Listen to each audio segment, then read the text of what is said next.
Winter is more than a season. It's a force that has shaped the fate of empires and armies.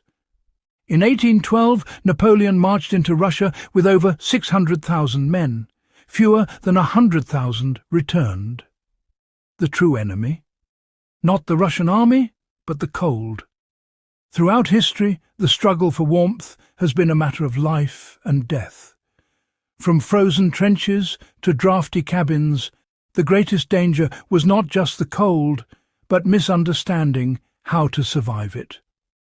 Myths about thick clothing and roaring fires led many astray, while moisture turned warm coats into icy traps. The real science of survival lies in understanding conduction, convection, and evaporation, the ways our bodies lose heat. Some, like the Inuit and Sami, mastered these principles, thriving in the harshest climates by harnessing the power of trapped, still air. Their wisdom stands in stark contrast to the brute force mistakes of armies and settlers. The lessons learned in the coldest moments of history remain vital today. Let's uncover the real secrets to surviving winter's deadly grip. Napoleon's invasion of Russia became a disaster not because of enemy fire, but because of winter's merciless physics. Soldiers' wool coats, soaked with sweat, froze solid, turning protection into a death sentence. Horses died en masse, their metal gear conducting cold, crippling the army's mobility and supply lines. Boots froze, frostbite and gangrene spread, and amputations were performed in the open air. Muskets failed as metal cracked and gunpowder wouldn't ignite. The French army was undone by a lack of understanding, believing numbers and might could overcome nature. They underestimated the importance of moisture management and insulation. The retreat from Moscow became a lesson. Arrogance and ignorance are fatal in the face of winter. Nature does not negotiate. Winter always has the final say.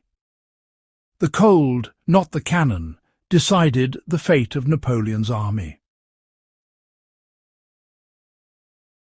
A century later, the German army in W12 repeated Napoleon's mistake on the Eastern Front. Issued with uniforms unfit for 40 hours dead sea, soldiers faced frostbite, frozen boots, and weapons that jammed in the cold. Tank engines needed fires lit beneath them just to start, making them easy targets. The cold sapped morale and discipline. Sentries froze at their posts, and even basic tasks became dangerous. The White Death crept in, exhaustion, numbness, and a desperate search for warmth. On the Western Front, Americans at the Battle of the Bulge suffered similarly, with inadequate gear and rampant frostbite. The real enemy was not always the opposing army, but the moisture in boots and the wind that cut through coats. Armies that failed to prepare for the cold lost before the first shot was fired. The lesson survival in winter is about preparation, not just bravery. History punishes those who ignore the science of warmth. The cold is always waiting for the unprepared. Early European settlers in North America brought building and clothing habits unsuited for brutal winters. Their log cabins with gaps and inefficient fireplaces leaked heat and drew in icy draughts.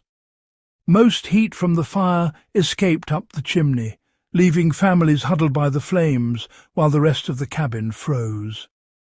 Bulky wool and cotton clothing failed them, especially cotton, which, when wet, sucked heat from the body. Settlers working outdoors sweated into their clothes, then chilled dangerously when they stopped moving. Sickness and exhaustion were rampant as the cold drained energy and weakened immune systems. Ironically, indigenous peoples nearby had mastered winter survival, but settlers often ignored this wisdom. The real tragedy: They tried to fight winter instead of learning to live with it. The cost of misunderstanding the cold was immense. Survival required adaptation, not stubbornness. To survive the cold, you must understand how your body loses heat: conduction, convection, and evaporation. Sit on a cold rock or wear wet boots, and heat drains rapidly, conduction at work. Wind strips away warmth by convection, while water conducts heat away even faster. Evaporation is the hidden killer. Wet clothes pull heat from your body as moisture turns to vapor. The secret isn't generating more heat, but preventing its loss. The best insulator isn't bulk, but a layer of trapped still air. Dry, well-ventilated clothing and shelter are your best defense. Mastering these principles is the difference between life and death in winter. The Inuit and Sami thrived in the Arctic by mastering insulation, not with bulk, but with air and smart layering. Their clothing trapped air with fur turned inward, creating a warm barrier next to the skin. Loose outer layers allowed ventilation, preventing sweat from soaking insulation. Adjustable cuffs and hoods let them release heat and moisture as needed. Their boots, made from breathable sealskin and lined with grass, kept feet dry and warm. Their shelters, like the igloo, use snow's trapped air to insulate, staying much warmer inside than out. Raised sleeping platforms kept them above the coldest air. Unlike European armies, they understood that dryness and trapped air were key.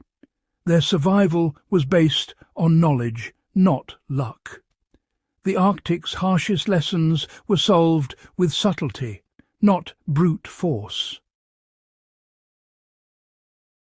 WWEE bomber pilots faced deadly cold at high altitudes where old heavy jackets failed. The breakthrough was a thin, quilted liner filled with down or synthetic fibre, light but able to trap air. Quilting created pockets of still air, providing warmth without bulk. Worn under a windproof shell, this system blocked wind and let sweat escape. The result, pilots stayed warm, dry, and agile.